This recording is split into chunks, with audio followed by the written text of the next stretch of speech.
दोस्तों नमस्कार। मेरे इस चैनल पर आपका स्वागत है। आज की कहानी का शीर्षक है मैं आश्रम नहीं जाना चाहती। एक माँ की दर्द भरी कहानी। लेकिन माँ के साथ बेटे और बहू ने कुछ ऐसा किया कि उसके होश ठिकाने आ गए। मेरे पति के देहांत के बाद मैं अपने इकलौते बेटे के यहाँ रहती थी। मेरी बहू का एक अलग ही रूप मुझे देखने को मिला, साथ ही बेटे का भी। दोनों के मन में क्या है मैं अच्छे से जानती हूँ। वो चाहते हैं कि मैं वृद्धाश्रम चली जाऊं। उनके जाने के बाद मुझे यह सब देखना और सुनना पड़ेगा, इसका मुझे अंदाजा भी नहीं था। पर मैं मैंने मन मार कर अपने बेटे और बहू की बातें सुनकर भी यहाँ रहती हूँ, क्योंकि मुझे मेरे पोते और पोती दिखाई देते हैं। उनकी झलक पाकर मुझे सुकून मिलता है। मेरी बहू को कोई दिक्कत नहीं हो, इसलिए मैं घर के बाहर रहती हूँ। बेटे ने थोड़ी मेहरबानी की है तो ऊपर टीन की चादर लगवा दी है। समय समय पर थोड़ा राशन दे देता है तो मैं अपना बनाकर खा लेती हूँ। मैंने अपने बेटे को कह दिया है कि मेरी चिंता कि बेवजह से उन दोनों को कोई प्रॉब्लम नहीं होनी चाहिए। बस मुझे यही रहने दे, इसी घर में मुझे मर जाने दे। मैं बस यही चाहती।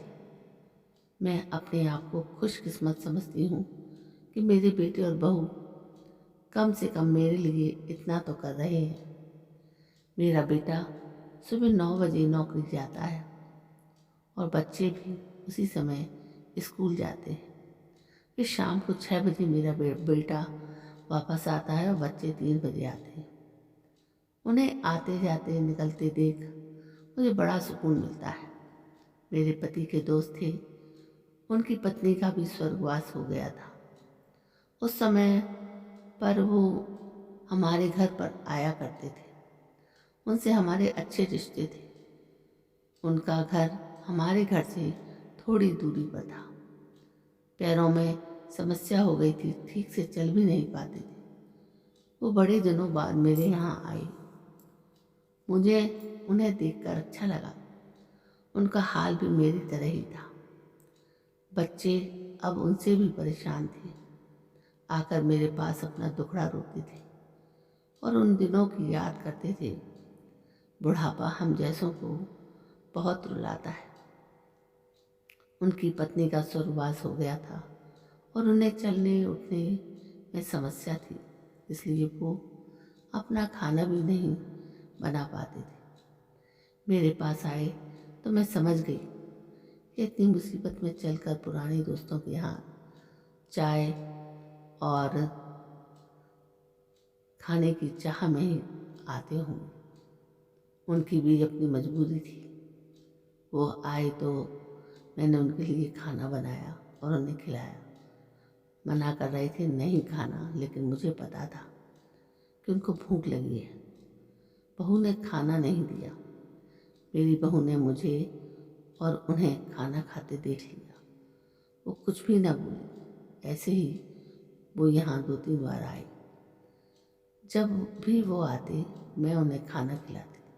फिर उनके जाने के बाद जब मेरा बेटा आया तो बहू कहती है कि तुम्हारी माँ कितनी बेशर्म है, पता नहीं किस किस को आजकल बुलाकर खाना खिला रही है। बड़ी मुश्किल से कमाया जाता है और ये लुटाने में लगी। इनका राशन बंद करो, कुछ दिन भूखी रहेंगी तो अक्ल ठिकाने आएगी। मैंने कहा कि मैं अपने हिस्से का उन्हें खिलाती हूँ, तुम्हारे पिता के पुराने मित्र हैं। फिर भी बहू का उल्टा सीधा बोलना शुरू हो गया। घर के बाहर रहकर इनको आज़ादी मिल गई है, पता नहीं क्या क्या करती हैं। बेटा भी बोला कि कुछ दिन भूखा ही रहने दो इन्हें। मुझे मेरे बेटे ने घर के पीछे सीढ़ी के पास ले जाकर बिठा दिया। कहा कि अब यहीं बैठो। मेरे तो अब आंसू भी सूख गए थे। अगले दिन मुझे खाना नहीं मिला। मेरे टिन के उस छोटे से कमरे को बहू ने तोड़ दिया। एक दिन पूरा भूखा रहने के बाद मैंने सोचा कि मैं गलत कर रही हूँ। मुझे अब अपने बेटे के यहाँ नहीं रहना चाहिए और शायद गलती भी मेरी ही है। मेरी ही परवरिश में कोई कमी रही होगी, तभी तो यह परिणाम आया। अगली सुबह मैंने अपने बेटे को कहा कि मुझे वृद्धाश्रम छोड़ा। अब मैं तुम दोनों को ज़्यादा परेशान नहीं करना चाहती। बहू ने कहा कि एक दिन भूखी रही तो अक्ल ठिकाने आ गई और बेटे के चेहरे पर भी अजीब सी खुशी थी। जल्दी से तैयार हो गया मुझे छोड़ने के लिए। बहू कह रही थी कि आज की छुट्टी ले लो, यहीं आस पास मत छोड़ाना, कहीं 3 दिन में वापस आ जाए। मैंने अपनी बहू से कहा कि बेटी चिंता मत कर, मैं अब नहीं आऊँगी। मैंने अपने पोता पोती को गले लगाया। मुझे पता था कि अब मिलना नहीं हो पाएगा।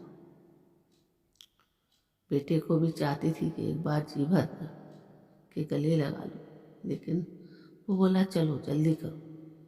मैंने बहू को कहा कि बेटी अपना ध्यान रखना। मेरा बेटा मुझे छोड़ आया। वहाँ आकर मैंने देखा कि मेरी तरह कई हैं।